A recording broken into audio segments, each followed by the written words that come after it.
Est-ce que tu sais que celui qui te voit a vu le Père? Ça veut dire que partout où tu passes, en tant qu'enfant de Dieu, les pas, les actions que tu poses montrent aux hommes qui est le Père. Personne ne verra jamais le Père, mais on le verra au travers de toi et de ton comportement. Voilà pourquoi Jésus dit, vous serez mes témoins. Lorsqu'on voudra savoir comment je suis, c'est vous qui allez témoigner. C'est votre vie qui va témoigner. C'est votre caractère qui va témoigner. C'est votre témoignage qui va témoigner. C'est votre manière de vous comporter qui va témoigner. Donc ça veut dire que le véritable enfant de Dieu a une lourde responsabilité. On ne vient pas à l'église pour être élevé. On ne vient pas à l'église pour prospérer. Mais on vient à l'église parce qu'on est prêt à devenir l'image du Père. Pour que lorsqu'on nous voit, qu'on ne se pose plus de questions et savoir où est le Père. Mais aujourd'hui, quels sont le type de chrétiens que nous sommes devenus? Est-ce que nous sommes toujours à l'image du Père? Parce qu'il dit celui qui nous voit, normalement il voit qui? Le Père. Alléluia. Et quand je prends 2 Corinthiens chapitre 3 le verset 18, la Bible dit, nous qui, le visage découvert, contemplons comme dans un miroir la gloire du Seigneur, nous sommes transformés en la même image de gloire en gloire, comme le Seigneur l'Esprit. Donc cela dit quoi? Le fait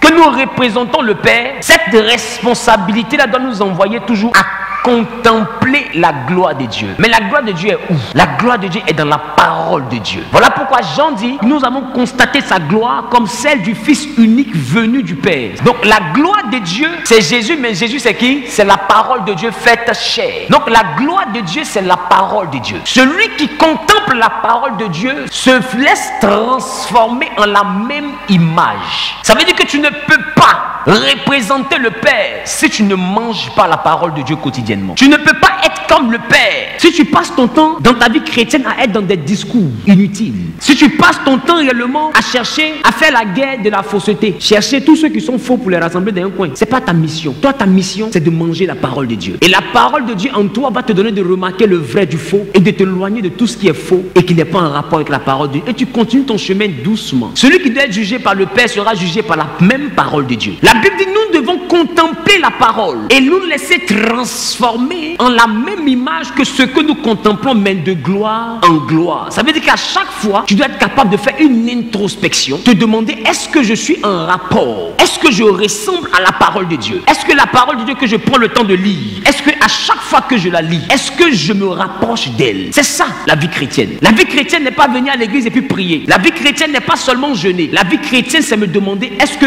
chaque jour qui passe, j'arrive à me rapprocher davantage de la parole de Dieu? Il y a une différence entre lire la Bible, étudier la Bible et méditer la Bible. Il dit, si tu veux réussir, il faut méditer la parole jour et nuit. Il n'a pas dit il faut la lire, il dit il faut la méditer jour et nuit. Cela veut dire quoi? Ce que tu auras lu de la parole de Dieu, tu dois faire vivre cette chose-là dans ton intérieur. Elle doit inonder tes pensées. Elle doit être l'objet de tes réflexions. Elle doit être l'objet de tes analyses. Elle doit être l'objet réellement, c'est d'elle que tu dois t'inspirer. À chaque fois que tu dois poser une action, il faut que tu la poses en méditant la parole de Dieu, en te rappelant qu'est-ce que la parole de Dieu dit par rapport à cette action. Il dit à chaque fois que tu vas poser une action, il faut être toujours en train de te demander dans ton esprit qu'est-ce que la parole de Dieu dit. C'est ça la méditation. C'est là où on fait appel à la parole de Dieu face à toute situation que nous traversons. Là où la parole de Dieu est l'objet de notre pensée. Donc quand on veut agir, on n'agit pas comme on avait voulu faire, parce que nous ne sommes pas le reflet de notre intelligence, mais on agit comme la parole de Dieu aurait voulu. Pourquoi? Parce que c'est elle qui est l'objet continuel de notre pensée. Il dit si tu te comportes comme ça, tu réussiras dans toutes tes entreprises. Donc la réussite n'est pas compliquée. On ne réussit pas parce qu'on prie. On réussit parce que Jésus a dit personne n'a jamais vu le Père. Il dit le Fils unique qui est dans le sein du Père est venu afin de le faire connaître. Il est dans le Père. Or Jean dit au commencement était la parole, elle était avec Dieu et elle était Dieu. Donc ça veut dire que le Fils unique qui est où? Qui est dans le sein de la parole, c'est lui qui peut faire connaître Dieu. L'enfant de Dieu qui est dans le sein de la parole, qui est investi dans la parole de Dieu, c'est lui qui peut faire connaître Dieu. Pas parce que tu pries que tu vas faire connaître Dieu. Pas parce que tu viens à l'église que tu vas faire connaître Dieu. Si on doit voir Dieu au travers de toi, ça dépend de à quel degré tu es investi dans la parole. Si tu n'es pas rempli de la parole de Dieu, tu ne peux pas faire connaître Dieu. Il dit le Fils unique qui est dans le sein du Père. Or le Père c'est la parole. Il dit le Fils unique qui est dans le sein de la parole. Celui qui est dans la profondeur de la parole, c'est celui-là qui est venu pour faire connaître le Père. Donc dans ton quartier, dans ta maison, dans ta famille, tant que tu n'es pas plongé dans la parole de Dieu, on ne peut pas voir le Père au travers de toi. Jésus dit en Jean chapitre 15, le verset 7, il dit si vous demeurez en moi et que mes paroles demeurent en vous, demandez ce que vous voudrez et cela vous sera accordé. accordée. Il dit, si vous demeurez en moi et que mes paroles demeurent en vous, demeurez en lui, il rattache cela aussi à quoi? Aux paroles qui vont demeurer en nous. Donc nous devons être dans le sein de la parole pour que même nos prières soient exaucées. Il dit, si c'est comme ça, vous demandez tout ce que vous voulez, vous allez voir cela s'accomplir. Ça veut dire qu'on n'est pas exaucé parce qu'on prie. On est exaucé parce que Dieu exauce sa parole. Il veille sur lui, sa parole, pour l'accomplir. Or, ce que le chrétien aujourd'hui commet comme erreur, c'est qu'il se dit que Dieu a envie de l'entendre. Dieu n'a pas envie de t'entendre. Il connaît déjà ton problème. Tu n'as pas besoin de lui expliquer ton problème. Il a juste besoin que tu lui rappelles quelle est la partie de sa parole qui concerne ton problème et qui l'oblige à agir. Parce que c'est sur sa parole que lui veille pour accomplir. C'est pas sur toi ta prière, c'est pas sur tes pleurs, c'est sur lui sa parole qu'il veille. Donc si tu ne connais pas sa parole, comment est-ce que tu fais pour prier? Donc un enfant de Dieu qui n'a pas la parole de Dieu investie pleinement en lui, c'est pas prier. Il sait parler, mais il sait pas prier. Parce qu'on ne prie pas sans la parole de Dieu. On ne prie pas sans dire il est écrit. Mais aujourd'hui les chrétiens n'ont plus ça à la bouche. Les chrétiens qui disaient il est écrit, là c'est les anciens chrétiens. Chrétiens d'aujourd'hui, c'est son problème qu'il explique à Dieu. Depuis le début jusqu'à la fin, sans jamais dire à Dieu ce qui est écrit. Il explique à Dieu comment dans la famille on le déteste. Il explique à Dieu comment au travail on le déteste. Mais il n'explique pas à Dieu qu'est-ce que la parole dit. Tu as besoin d'un enfant, tu passes ton temps à dire Seigneur, donne-moi un enfant parce que ma belle famille m'attaque. Tu penses qu'il ne sait pas que ta belle famille t'attaque. Tu n'es pas la seule stérile sur la terre. Mais il faut lui rappeler que lui il a dit que ceux-là qui croient en lui, même la stérile va enfanter 7 fois. C'est ce que lui il a dit. C'est pas toi qui as dit. Et il doit veiller sur sa parole pour l'accomplir parce qu'il a dit qu'il n'est pas un menteur. Il dit qu'il n'est pas un homme pour se repentir, ni le fils d'un homme pour mentir. Ce que lui sa bouche a dit, sa main l'accomplit. Donc ça veut dire quoi? Si tu veux envoyer la main de Dieu à se lever dans ton affaire, il faut envoyer Dieu à être coincé par sa parole. Il n'y a pas une chose qui peut obliger Dieu à agir au-delà de sa parole. Ne pense pas que c'est parce que tu as fait pitié que Dieu va se lever de son trône. Dieu n'exauce pas la pitié. Sinon en Somalie, il allait agir. Ceux qui dorment sur les ponts, il allait changer leur vie. La pitié n'est même pas dans cette salle. C'est vrai tu as du besoin, mais tu ne fais pas pitié. C'est vrai tu as un manque, mais tu ne fais pas pitié. C'est vrai tu n'as pas enfant, mais ça ne peut pas t'envoyer à te suicider. Il y a des gens qui ont pire que ça comme problème. Il y a des gens qui ont pire que ça comme douleur. Entre toi et eux, si on fait le rapport de pitié, qui en exauce premier? Mais pourquoi Dieu les laisse et puis il est sur le point de te changer ta vie? Parce qu'en toi, il y a sa parole. En toi, il y a son image. Quand on te voit, on doit voir le Père. Donc il est obligé de s'investir en toi parce que tu es son ambassadeur. Quelqu'un me dit Amen. Il dit, celui qui m'a vu a vu le Père. Si vous demeurez dans la parole et que la parole demeure en vous, il dit, demandez tout ce que vous voulez et cela vous sera accordé. Chrétien, arrête de bavarder et cherche qu'est-ce que la parole de Dieu dit par rapport à ton problème. C'est là-bas que tu peux prendre Dieu au mot. Sa main n'est pas courte pour t'exaucer, mais à chaque fois tu lui donnes ta parole. Et tu sais pourquoi est-ce que l'Éternel ne tient pas compte de ce que tu lui dis? Parce que depuis le livre de Genèse, Dieu a été déçu de son image. C'est nous son image.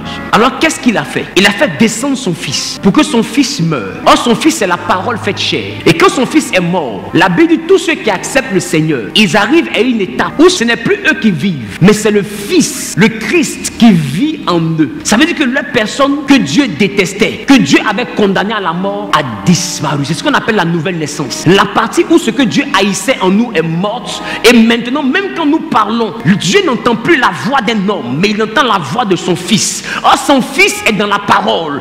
Son fils est reconnu par sa capacité à maîtriser la parole parce que lui-même sa molécule est la parole. Lui-même sa mentalité c'est la parole. Sa sueur c'est la parole. Tout ce qu'il est c'est la parole. Donc quand Dieu entend son fils, c'est qui montre que c'est son fils. C'est la parole qui est actionnée quand il ouvre la bouche. Si tu veux montrer à Dieu que c'est le fils qui vit en toi, tu dois lui démontrer cela par l'authenticité de la parole de son fils qui sort de ta bouche. Alors il dira, c'est pas cette femme-là qui prie. Parce qu'elle ne prie pas avec ses mots, mais elle prie avec les mots de mon fils. Donc ce n'est plus elle qui vit, c'est mon fils qui vit en elle. Et il ne peut pas refuser quelque chose à son fils. Voilà pourquoi son fils a dit, Père, pour Lazare, je te prie à haute voix, pas pour moi, mais pour eux, pour qu'ils sachent que tu m'as envoyé. Il ne peut rien refuser à son fils. Alors son fils dit, il faut que ma parole demeure en vous, pour que vous puissiez prier pour avoir tout ce que vous voulez. Il dit, si vous êtes en moi, si vous demeurez en moi, et que mes paroles, il n'a pas dit les paroles de Dieu, il n'a pas dit les paroles de Dieu. Il dit, si vous demeurez en moi, et que moi, mes paroles, c'est moi le fils, mes paroles demeurent en vous, demandez. Pourquoi? Parce que quand Dieu va vous écouter, il va entendre votre voix, mais il va écouter ma parole. Et Dieu n'a pas besoin de ta parole. Il a besoin d'entendre la parole de son Fils. Il faut que ce soit toi qui pries de ta voix, mais que ce soit le Fils qui utilise ta voix pour prier. Voilà pourquoi quand on finit une prière, on dit c'est au nom de Jésus que j'ai prié. Ça veut dire que ce n'est pas moi qui ai parlé, c'est le Fils qui a parlé en moi. Ce n'est pas moi qui ai parlé,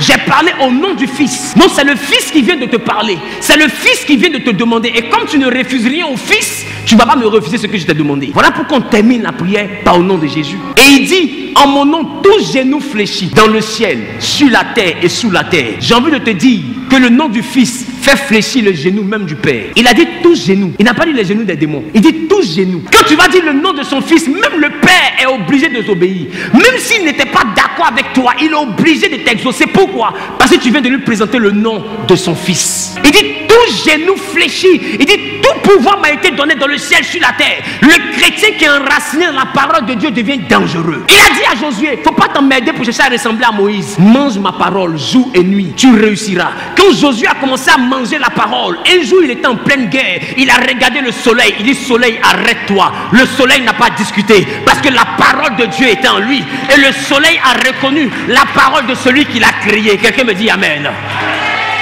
C'était quelqu'un qui avait mangé la parole de Dieu. Donc quand il a ouvert sa bouche pour dire soleil arrête-toi, le soleil ne peut pas discuter. Pourquoi? Parce que ce qui sort là, ce n'est pas la parole de Josué, c'est la parole de celui qui a créé le soleil. Et le soleil doit obéir à son créateur. Tu veux arrêter les choses? Arrête de parler en ton propre nom. Arrête d'expliquer ta vie à Dieu. Tu n'as rien à lui expliquer. Arrête de lui dire Seigneur je souffre. Tu n'as rien à lui expliquer. Même la souffrance que tu dois vivre demain, il la connaît. Toi tu penses que tu souffres. Oh Dieu lui sait que tu souffres. Des fois tu as problème. Et puis tu tentes de te confier à quelqu'un. Toi tu penses que tu souffres, non? Mais Dieu lui sait que tu souffres. Tu sais pourquoi? Dis prophète, explique-moi. Parce que un, il te voit que tu as problème. Et puis deux, il te voit en train d'aller expliquer ton problème à ton pied ennemi. Parce que la personne qui est là ne t'aime pas. Dieu lui connaît son cœur. Et puis il te voit, il te dit, faut m'aider. Et puis la personne dit, oh Yako, comme celle qu'on partit, oh dans son cœur elle est contente. Dieu dit, oh ma fille là souffre vraiment. Si elle voyait clair, elle allait savoir à qui elle parle. Toi tu penses que tu souffres, mais lui sait que tu souffres. Tu ne vois pas devant, tu ne vois pas derrière. Tu ne comprends rien. Arrête de réfléchir. Confie-toi à Dieu. Mange sa parole et agis conformément selon sa parole. Il est dans le plan de Dieu que ton quartier ne le voit pas, mais il est dans son plan que dans ton quartier qu'on le voit au travers de toi. Ça veut dire quoi? Quand la Bible dit à moi appartient l'or et l'argent, personne dans ton quartier ne va voir ce verset là. Tu sais pourquoi? Parce que ce verset sera écrit sur toi.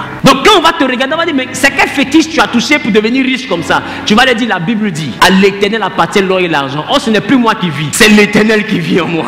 Donc tu dis aïe aïe aïe aïe aïe aïe. Quelqu'un me dit amen.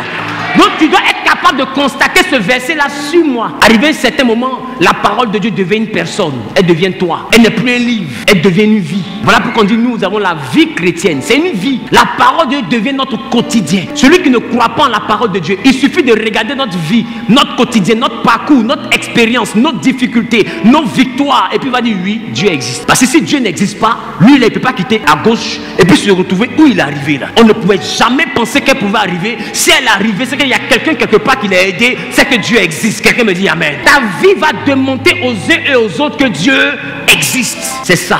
Il appelle personne n'a jamais vu le Père. Mais celui qui te voit a vu le Père. Parce que par ta vie, il leur sera expliqué que Dieu existe. Tu es né pour expliquer aux gens, sans rien leur dire, mais par ta vie même va leur parler. C'est pourquoi prends le temps et remarque ta vie, enfant de Dieu. Ton parcours n'est jamais facile. Comme si Dieu veut prendre ta vie pour être un cahier de leçons. Et tu vois des difficultés, mais à la dernière minute, il te sort des problèmes. Pourquoi? Parce qu'il n'a jamais prévu qu'on le voit. Mais par ta vie, il va montrer aux gens qu'il existe. Deux fois, on veut te chasser de la maison. Et puis, tu es en train de vivre des situations difficiles dans ton foyer. Tu ne comprends pas. Point de vue professionnel, c'est compliqué. Tu ne comprends pas. Laisse-moi te dire. Il dit la fin d'une chose vaut mieux que son commencement. Pourquoi? Parce qu'à la fin, ils vont dire c'est vrai, il a souffert, mais on reconnaît que son Dieu existe.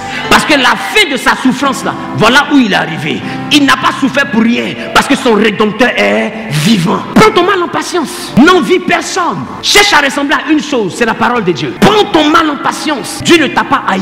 Dieu ne t'a pas détesté. Aime ton prochain. Si quelqu'un descend dans le combat avec toi, aime-le. C'est parce qu'il n'est pas intelligent. S'il est intelligent, il saura qu'on ne combat pas Dieu. Parce que celui qui t'a vu a vu le Père. Donc celui qui te combat, il combat qui? Maintenant, pourquoi tu ne laisses pas le Père répondre et puis c'est toi qui veux répondre? Si ce n'est plus toi qui vis, donc ce n'est pas à toi de répondre. Si c'est le Père qui vit en toi, donc c'est au Père de répondre. Celui qui te chasse ne chasse pas un homme, il chasse le Père. Celui qui te calomnie, c'est pas toi qui calomnie, c'est Dieu qui calomnie. Regarde Moïse. Le peuple était en train de murmurer contre Moïse. Il va se plaindre devant Dieu. Dieu lui dit non. C'est pas contre toi Moïse que le peuple murmure, mais c'est contre moi l'Éternel que le peuple murmure. Regardez la mentalité de Dieu. On insulte son serviteur et puis dit à son serviteur, calme-toi. C'est ton nom que tu entends, mais c'est pas à toi on parle, c'est à moi. Pourquoi? Parce que quand tu me sers, ce n'est plus toi qui vis. C'est moi qui vis en toi. Donc toi que les sorciers poursuivent. Mais j'ai une bonne nouvelle pour toi. Ils se jouent les dangereux, mais ils sont en danger. Parce que qui est le sorcier qui est assez rodé pour poursuivre Dieu? Écoute, ce sorcier n'a jamais vu le Père. Mais toi qui es le fils du Père, tu es venu dans ton village afin de faire connaître qui est Dieu.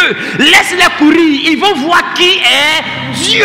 Tu as peur pourquoi? Dieu laisse les Égyptiens poursuivre Israël. Israël panique. Et puis Moïse dit, gardez le silence. L'Éternel combattra pour vous. Ce que vous voyez là, vous ne le verrez plus jamais. Pourquoi? Parce que Dieu va vous montrer qu'il existe. Et puis il va montrer aux gens, au travers de votre histoire, qu'il existe. Voilà pourquoi tu es né. Ta vie est venue pour montrer qui est Dieu. Laisse Dieu définir les choses. Celui qui t'a vu a vu le Père.